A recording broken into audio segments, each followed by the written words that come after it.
Hello, welcome to another episode of the Lancet Voice. It's July 2022. I'm Gavin Cleaver and I'm here as ever with Jessamy Bagenal. Today we're talking about impact. How do we measure impact? What makes something central? What makes it consequential? And how important is it to be able to say something is impactful? Now, of course, you're going to have to hold on here for a little bit of blowing our own trumpet, and I really hope that's an idiom which translates properly wherever you're listening to this. As in the scientific publishing community, we use impact factors to measure scientific impact, and in the most recent impact factor results, 9 Lancet journals became top-ranked in their field, including the Lancet itself becoming the #1 general and internal medicine journal for the first time. The Lancet's impact factor rose from 79 in 2020 to 202 in the most recent measures in 2021. But the impact factor itself can be a bit of a controversial measure. Editors have a bit of a love-hate relationship with it, and the number can be extremely consequential for researchers and their career prospects. This week, Editor-in-Chief of the Lancet, Richard Horton, joins me and Jessamy to discuss the impact factor measurement, what it captures and does not capture, and what he makes of the Lancet's success.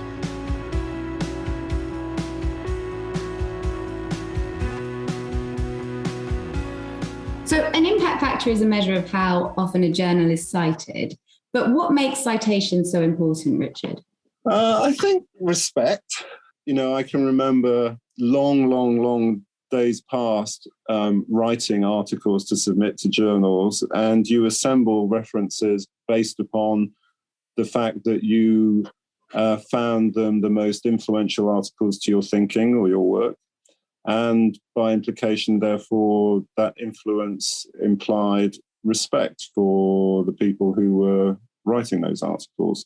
So I think at the heart of the impact factor, and it's such a controversial 2 words, but at the heart of the impact factor, there is something very important, which is about the way we view one another as scientists and the attitudes we have to those scientists and the respect that we have for their work. But and it's central to kind of build up the body of science like that as well, isn't it? It is. I mean, I think you can think of the impact factor, it is a metric, and we'll talk about this, I'm sure, that's about judgment and, league tables and all this stuff. But at its most fundamental, it's actually about how we value the work of other scientists, colleagues. And that's why I think it's something that, we shouldn't trivialize or just dismiss. There is something about, the long lineage of the way knowledge is constructed and built up, our vision of the world, our view of the world, and the pieces of information that we choose to select to construct that vision of the world. That's really quite a big, deep thing. And so impact factor is, in some senses, describing our vision for the world. Where does it come from, the impact factor, for our listeners? Well, not from that, actually. the original idea was nothing quite so grand. It was a guy called Eugene Garfield, who back in the 70s wanted to... all these journals were being published, and we didn't have Google, and we didn't have PubMed, and so librarians were struggling to work out which journal should they buy and subscribe to. And so, what the impact factor was supposed to do was supposed to provide a guide to librarians to say, well, look, if this journal's got a high impact factor, then maybe it's a journal that you should be subscribing to for your readers in the library. So it was really a tool for librarians to help them select journals, and then it kind of got a bit out of hand and grew into the monster that it is today. How important was it when you first started at the Lancet, an impact factor? Like, what's the difference that's happened over the last few decades? It was there, but it wasn't very important. In fact, when I became editor, I actually caused our impact factor to decline, not increase. So, which was a very clever thing to do, because we started publishing. We launched a new section in the journal called Research Letters and published a lot of them every week, and they all became cited. And it was a great section, lots of ideas, but they were citable items, but they weren't actually cited very much. So our impact factor fell. And then we thought, okay, maybe this isn't such a smart idea. We need to make sure that we don't do this because we dropped in the impact factor table. And then at the same time, we started to see that some countries, in fact, a lot of countries then started to use the impact factor to make decisions about where research money started to get spent. As the research enterprise grew in emerging economies such as China, and even in high-income countries such as the UK with the Research Excellence Framework, or the REF as it's called now, the impact factors then became very important for the allocation of money, and then we had to take it seriously.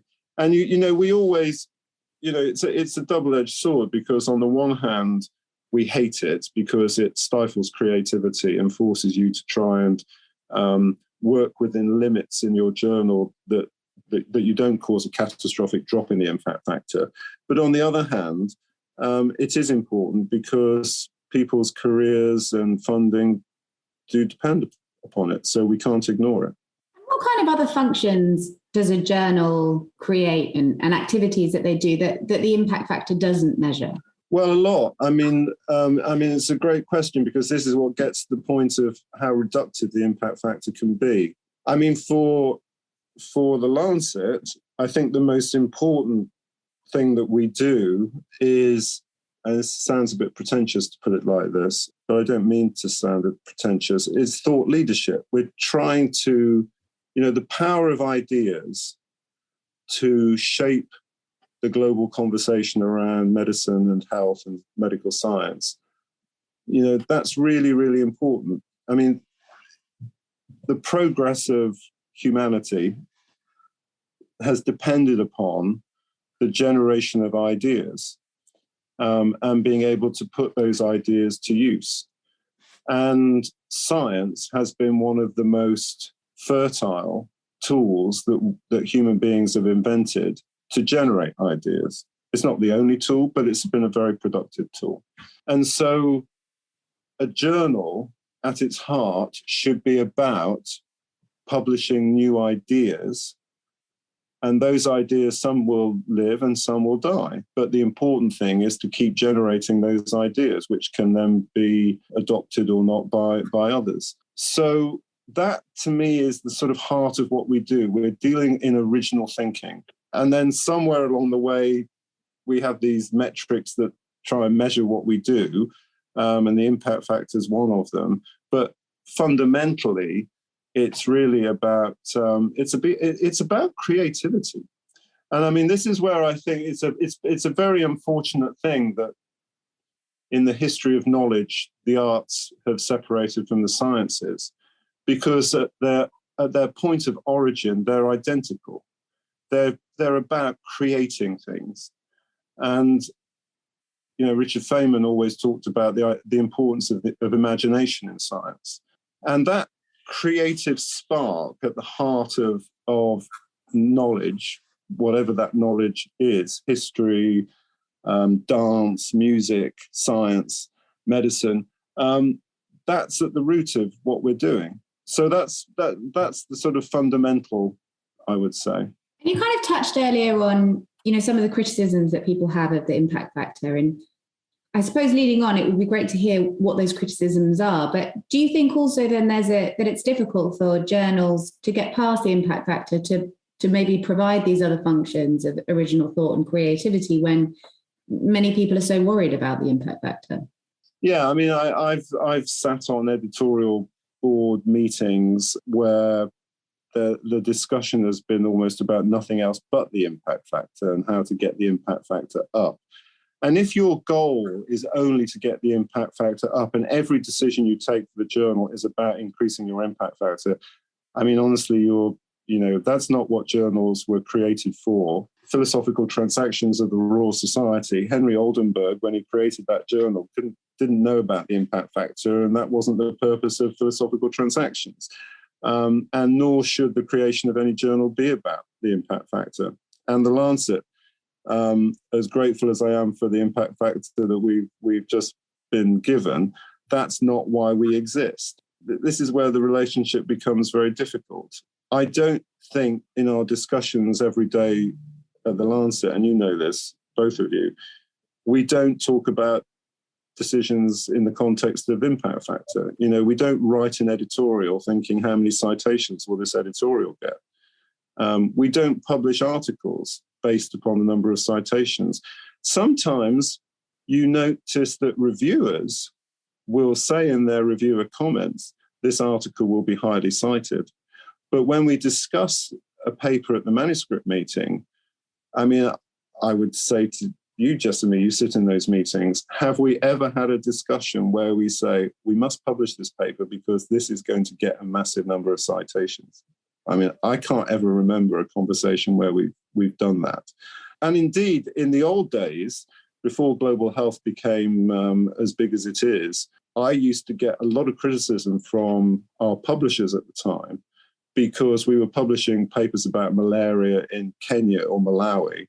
And they would say, well, who the hell's going to read this? And, you know, it's not going to sell any copies of the Lancet. It's not going to get reprint orders from drug companies, and it's not going to get any citations. So, you know, this is where I think that, you know, the fundamental values of the journal are more important. And if you get those right, I think then the impact factor will follow you. If you get those wrong, then it probably won't. But the most important thing is getting the values of the journal right. You have touched on it there, but it's become more important over time, hasn't it, for scientists and for the publishing industry. Do you think that's down at all to maybe the kind of added commercialization of how grants are given out and things like that? Yeah, absolutely. I think it's down to the commercialization of knowledge generally. Knowledge as a commodity that's bought and sold. You know, the idea of knowledge as a public good, that it's there for everybody, that it should be owned by everybody. It's an idea that I think all of us as editors would sign up to, but that's not really the environment that we're living in currently.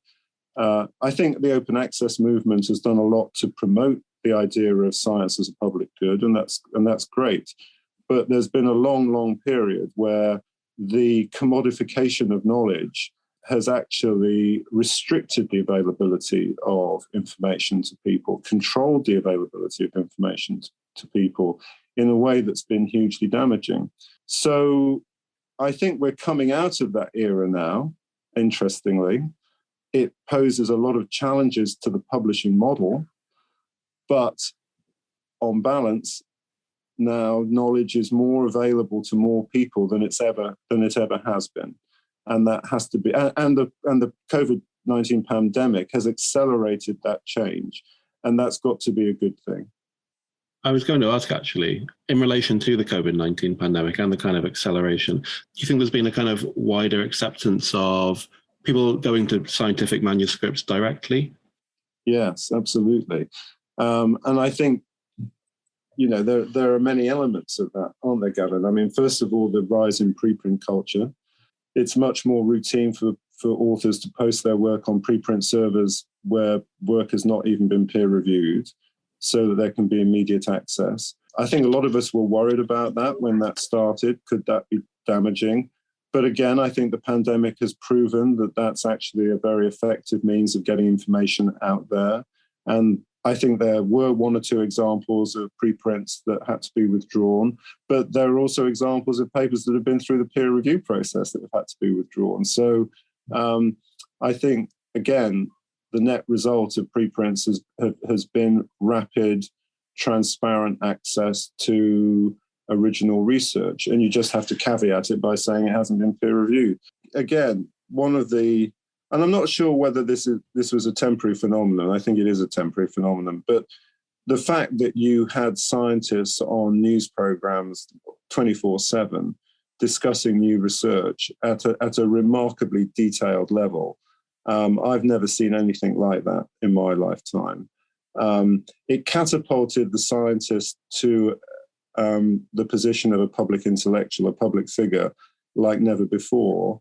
That brought, you know, I don't think it was easy for scientists. They, particularly women, had a huge amount of abuse by putting themselves in the public sphere in that way. But the science, because we made everything, all publishers made COVID science available free immediately on publication, that did have a transformative effect on the way knowledge was discussed in public. I think the difficulty with that was that we had a lot of communication. We didn't necessarily have a lot of understanding.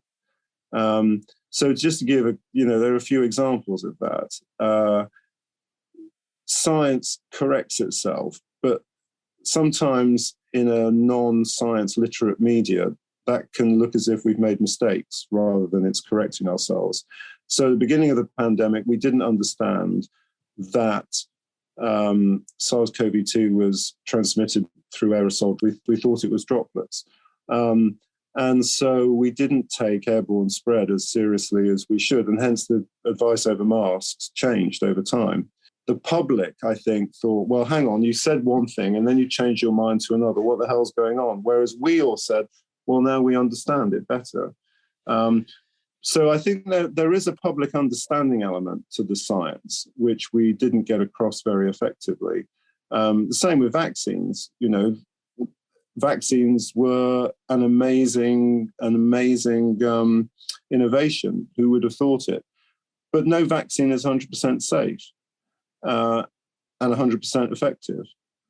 So the fact that there were failures and there were adverse reactions, I think, and the fact that vaccines were brought on to availability very fast, that unfortunately did end up fueling a misinformation or disinformation movement, which was very, very hard to control. So we ended up being victims of our own success there. So there are some lessons to learn, I think, for the wider issue of scientific literacy in society, both in government, in policy, in the media, and in the general public. Yeah, it's interesting, isn't it? Because from what you say there, it almost feels a little bit like the phrase "follow the science" that we heard so much of during the pandemic was slightly weaponized almost.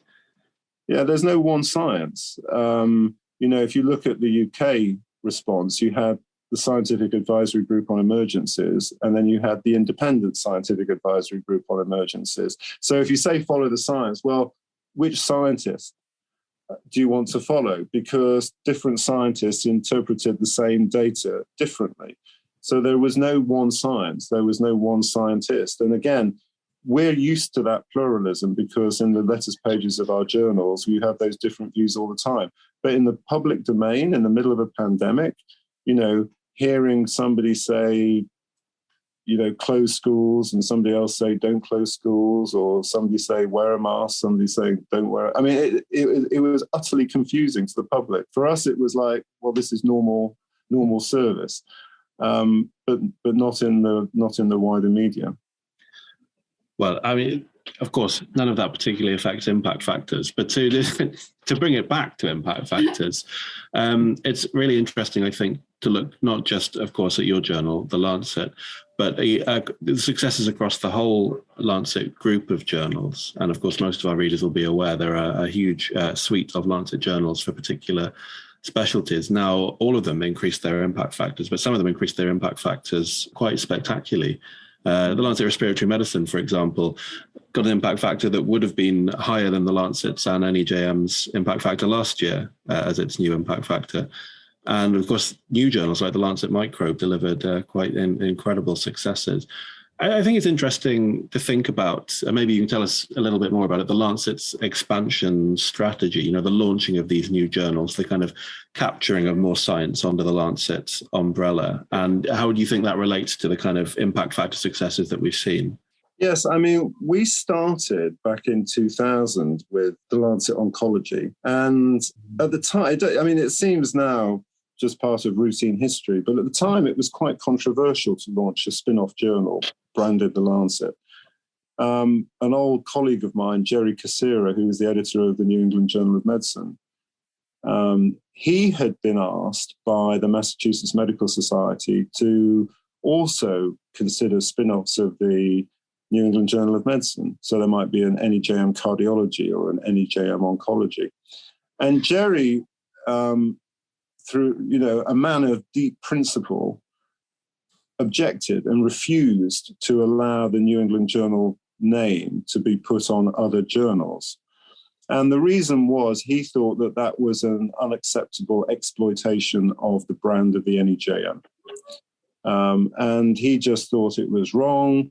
It was a step in commercialization too far, and he wasn't going to have anything of it. And he got into a terrible, terrible fight with the Mass Medical Society. They didn't renew his contract. He left. There was a huge fuss. And then, of course, a new editor came in. And because of what had happened, he also said he didn't want any exploitation, as he saw it, of the brand of the NEJM. So they didn't do anything. We took a very different view in that we didn't see it as a commercialization of the Lancet brand. What we saw it as was an opportunity. So there's the Lancet, and the Lancet stood for a set of values. And we saw having a Lancet Oncology or a Lancet Neurology or a Lancet Infectious Diseases as an opportunity to amplify the message of the Lancet in different specialties. That was our view editorially. Our publishers also, of course, did have an interest in maximizing the value of the Lancet to the publisher. But for us, it was about maximizing the values of the Lancet to our audience. So there was a difference in motivation, but the outcome was the same. And I think in the last 20 odd years, that we've now got something like 24 journals under the Lancet's umbrella. That's really what we've tried to do. I mean, the way I characterize it, and it sounds glib, but I don't mean it to be glib at all. It's actually something that's deeply, deeply, deeply held in my heart. And that is that we are really one organization with one single team and one vision across the entire Lancet Group. And our heart beats at the same rate across, or should beat at the same rate across the organization, ideally. So that's quite important, I think, that ethos that we have. And I mean, you know, I don't want to say it's the reason why these impact factors have been particularly good this year, but I would like to believe that it's to do with the fact that we have a shared commitment to a set of values that is about who we are and who we want to be. It does reflect so amazingly, doesn't it, on these smaller journals, quite a few of which are run by, you know, relatively small teams, and now are the leading journals in their field. 9 journals, in fact, are now top of their impact factor tables, and they've done, absolutely phenomenal work. You're right, small teams, but because they're experts in their own area, because they've chosen very, very wisely which papers they've published, they've often defined new fields in their areas. They have really, really made a massive contribution to whether it's not just COVID science, but it is including COVID science. And I think that's a tremendous achievement for the whole team. Beyond that kind of shared ethos, I mean, what other parts of the Lancet strategy do you think allowed everybody to sort of ride that COVID wave of, you know, having so many new submissions and to sort of maximize on that, do you think? In some ways, we were well prepared for it because we have for a long time, maybe 20 years, really been committed to this globalist view of the world, that the peoples of the world are all interdependent one with another. And health is global, science is global, and to advance health, you have to take a global view. Now, again, that's not a view that's been universally held. Donald Trump famously said on a couple of occasions at the UN General Assembly that he was an anti-globalist, believed in patriotism, not globalism, was his phrase, as if being committed to the global somehow meant that you were against your own country, which is just all this nonsense. But it was a very powerful view for the President of the United States to say. In our own country, the United Kingdom, it was common for people to say that if you were from elsewhere, then you were nowhere. You know, if you were not rooted in your own country, then you weren't rooted anywhere. So you somehow had to have this nationalistic view of who you were and the science that you were doing. And at the Lancet, we absolutely don't agree with that view. That's completely contrary to who we are. We do believe in a global community of scientists working to solve common problems together. And again, it can sound a bit pretentious to say that until you are hit by a pandemic. And then when you're hit by a pandemic, it's like, oh my God, yes, because we do need to work together. You know, you can criticize China as much as you like, but Chinese scientists did an absolutely stupendously brilliant job of communicating what was going on in Wuhan as fast as they were able to do in those weeks of January. And if you don't agree with me on that statement, and some people don't, I would say go back to the first SARS outbreak in the early 2000s and see how China did then, and compare what they did in 2020 with what they did 20 years earlier. And you can see how far this country had come in opening up its scientific communication to the world. And it was because we had a relationship with Chinese medicine and Chinese science over the past decade that I think Chinese scientists felt that they could trust us to get their work out there in a way that was respectful and supportive of what they were trying to do. And that had been our ethos for a decade working with China. And it really, I think, yielded benefits in the middle of a pandemic because we had the relationships, we had the trust, we had the confidence of scientists. When you had heads of state of other Western governments criticizing China in some really, outlandish ways, we were trying to work behind the scenes with Chinese institutions to get their work out into the international community. And I think that made a huge difference to our understanding of the pandemic and the response to the pandemic. There's been a lot of talk, and we've been talking about COVID, of course, that the impact factors that have come out this year are inflationary as a result of so much COVID science, so many publications citing each other in such a short time frame. What's your take on that? And what do you think might happen next year or the next 5 years? Yeah, no, I've heard that. People say they've been inflated by COVID and they're biased by COVID. And my response to that is that's complete and utter nonsense. In this sense, the world was hit with a pandemic. Everybody was challenged to respond to that pandemic. We did respond to it. And the one aspect of that response, it's a narrow aspect. We talked already about the reductive nature of the impact factor. There are other things, creativity, imagination, thought leadership, ideas, all of these things. We talked about that, how important those are.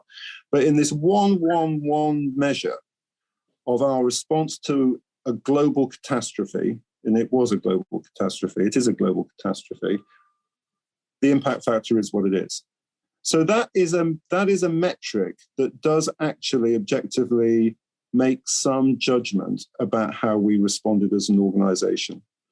And that's important to acknowledge and to understand why that happened.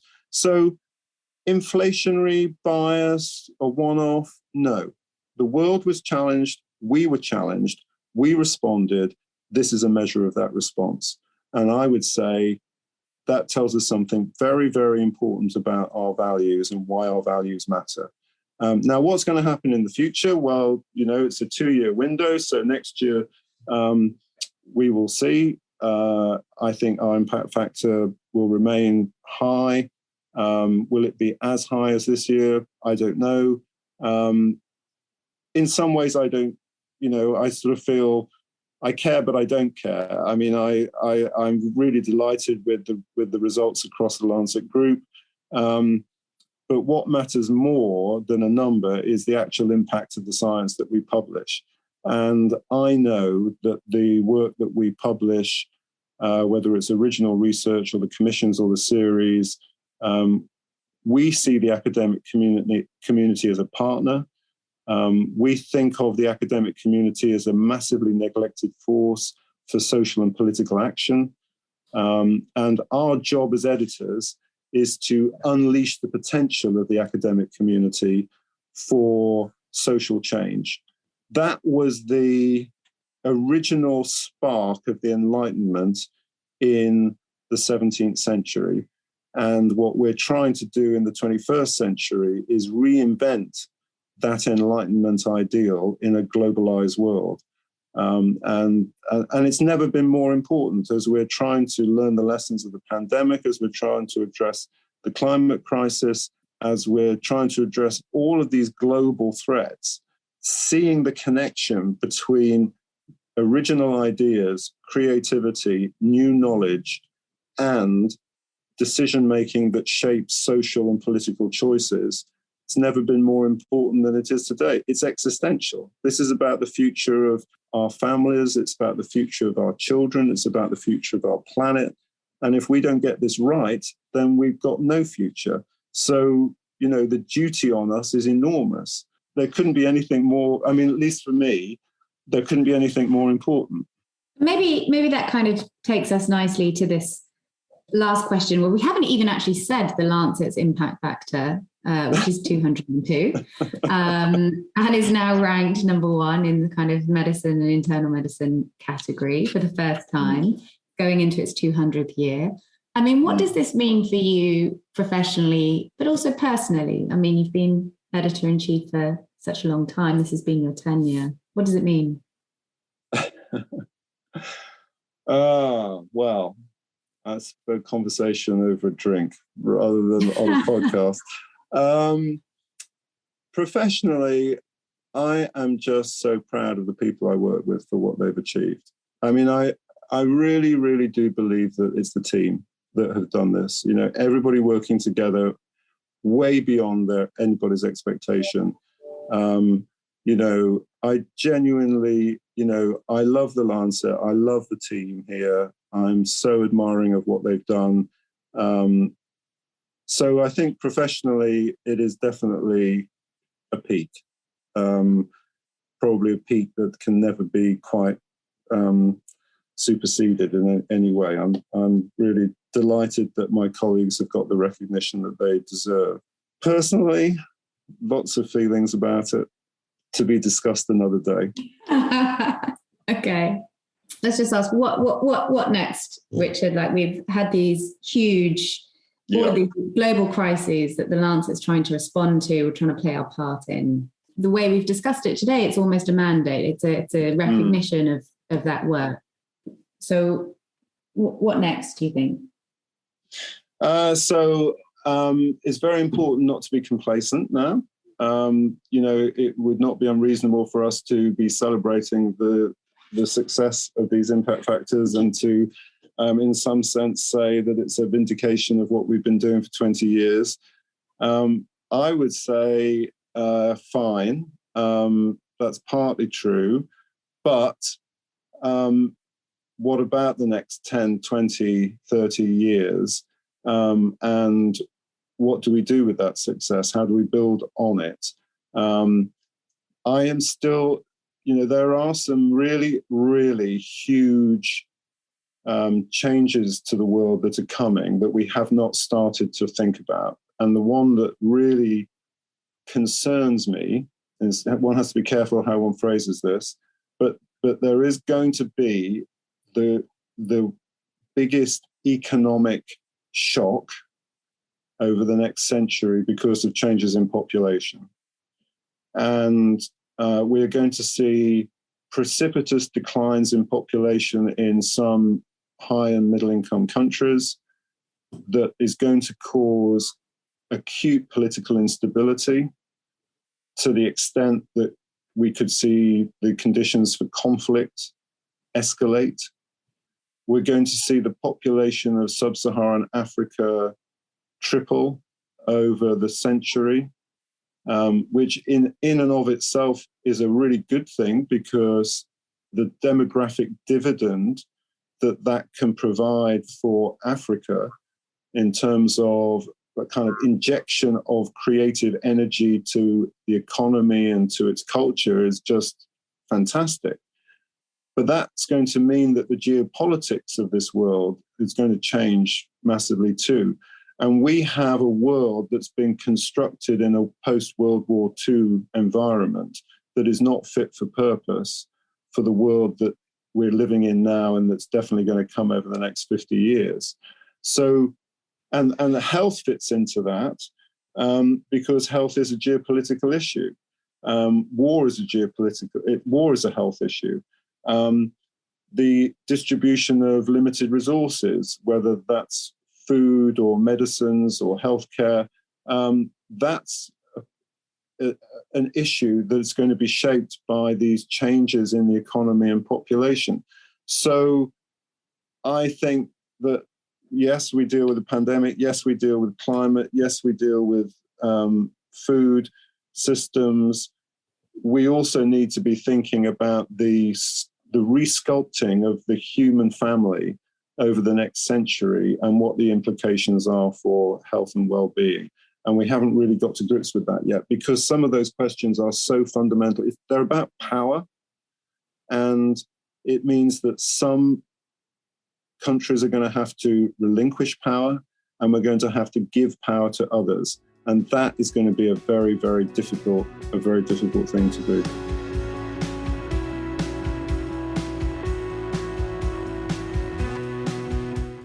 That's it for this episode of the Lancet Voice. If you want to carry on the conversation, you can find Jessamy and I on Twitter on our handles @Gavin Cleaver and @Jessamy Bagenal. You can subscribe to the Lancet Voice if you're not already, wherever you usually get your podcasts. And if you're a specialist in a particular field, why not check out our In Conversation With series of podcasts tied to each of the Lancet specialty journals, where we look in depth at one new article per month. Thanks so much for listening, and we'll see you again next time.